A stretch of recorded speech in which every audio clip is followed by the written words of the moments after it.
Hey, it's Michael Coates at the Basic Coatings Workshop out here in Bowling Green, Ohio. And today we're going to be putting down a color of tobacco and white. I'm going to go 20 parts tobacco, 1 part white for a color that our stain technician, Mr. Tim Nathan, created called dark brown on birch. All right, so we're going to border this out for the first color, and then we're going to do some really nice colors in the field, which is going to be white oak, being applied over white oak.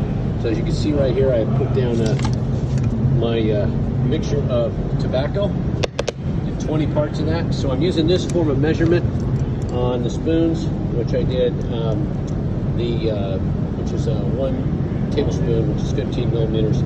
So you do your math in that times 20, doing 20 parts of that, and double up the formula for 600 milliliters of that.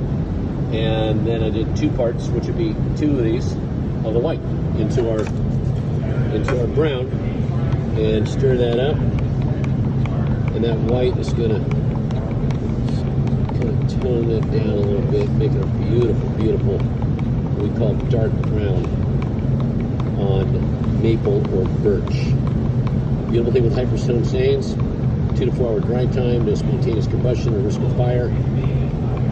Virtually no smell. I mean, can't smell a darn thing, and does not blotch on maple or birch or the softer species, which are the harder species like that. And even on the softer species, no blotchiness like on pines and whatnot. But roll-on application with a microfiber roller, cut in with a microfiber pad, and wipe up with terry cloth towels. And we're going to do some intricate border work here, and then also staining in the field.